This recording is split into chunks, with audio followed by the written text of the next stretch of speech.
Chapter 4. Boone. Her face is expressive. I can see the exact moment she realizes I just declared my intentions.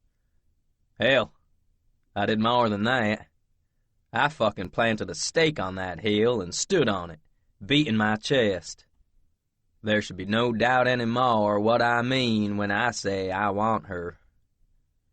And meeting her, interacting with her, hearing her laughter, seeing the tiny smiles that curve her mouth when she's pleased and the blushes when she's embarrassed, watching her tuck a strand of hair behind her ear, watching her lips touch the rim of her glass.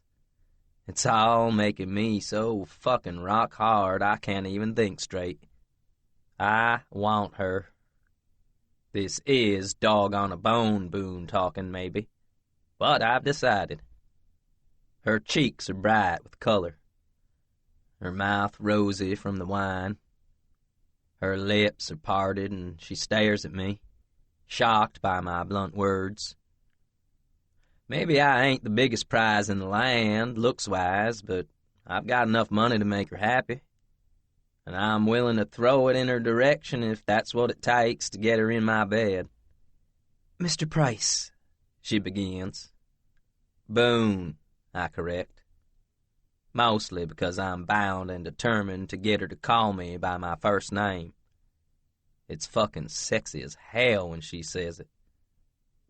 "Boone," she says, and it's throaty and caressing and feels like a stroke on my dick. Damn! "You could have anyone, I'm sure." She glances over at our waitress, then back at me. "I'm flattered, but I'm really not sure I'm the woman you truly want." "Oh, I'm completely sure I want you. Hell, just sitting across from her in the restaurant's making me itch to touch her." She looks adorably flustered again. "I really should not date clients, Mr. Boone," she corrects, and sips her wine to cover her nervousness. Her glass is getting mighty empty, so I pick up the bottle of wine and refill it, then gesture for the waitress to come and take our order. Not that Ivy's even looked at her menu. I just need to get food in her before she gets tipsy. Then don't date your clients. Date me. "Oh, but I need you to be a client." She seems troubled. She must want the sale. "I still want to buy a house from you," I tell her. I think about it and then add, "A golf course, too." "A golf course?" "Yeah, I decided I want one. One in particular. So I can raze it to the fucking ground. Doesn't change the fact that I want you, too." But she looks worried. "I don't know that I should be your realtor and date you. It feels like a conflict of interest." "All right, then marry me." Her eyes go wide. "Excuse me?" "Marry me, and you can shop for your own home. I like this idea. The moment I say the words, they feel right. I've found the one for me. I'm convinced. The only one that still needs convincing is her. Marriage seems like a fucking brilliant compromise to me. And I get her in my bed that much faster. Win-win situation right there." "I can't." Ivy gives a graceful little shake of her head, and she pushes away her wine glass. "I really can't to all of this." "I'm pushing too fast, too soon.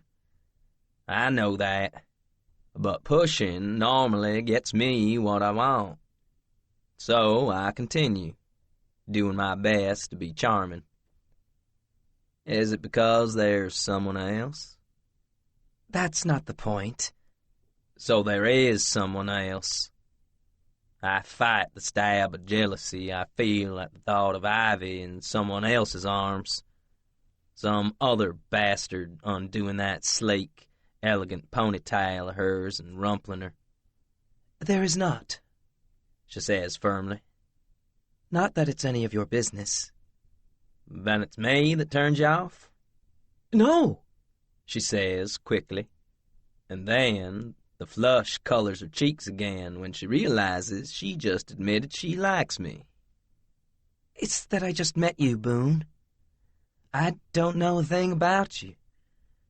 "Not true," I say, spreading my hands wide. "Didn't I just tell you my life story?"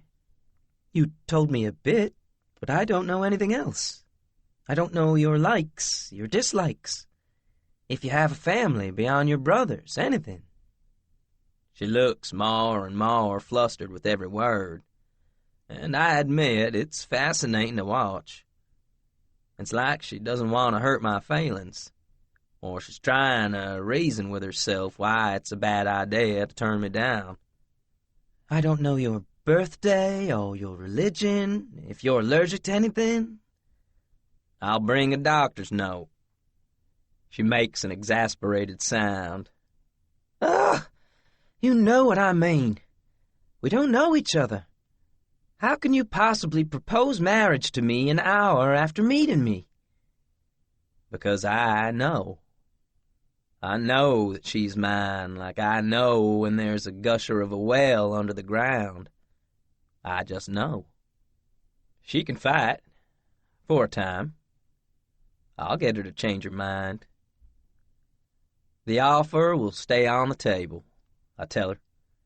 "No pressure. You can just tell me when you're ready to get married." Ivy huffs with irritation, crossing her eyes at me. It's so childishly silly in comparison to her elegant demeanor that I throw back my head and laugh. I love it. I love discovering these new facets of her personality. I'm fascinated by her already, and I can just see that fascination growing with time. But I'll let her fight it for a few days if she must. Would you be more comfortable if we just talk about houses, then? "Yes." She rummages through her bag and pulls out a pen and paper. "Now, please, let's talk about what kind of house you want, and stop talking about how you're going to get me to marry you." Her eyes are sparkling with amusement as she says it, which tells me she's not taking me seriously. That's all right. I've mentally filed away every bit of information she's thrown at me tonight. She needs to know my birthday and personal information about me. She needs to know my history. She needs to meet my family. Well, I can do that shit. And as I do, I'm gonna seduce her. She needs pretty words. I'll give her pretty words. She needs flowers and jewelry. I'll give her those, too. She needs my face between her legs. I'll fucking tongue her for hours on end and love every moment of it. I can win her. I know I can. I've gotten everything I've ever wanted as long as I fought for it, and I fully intend on winning Ivy Smithfield.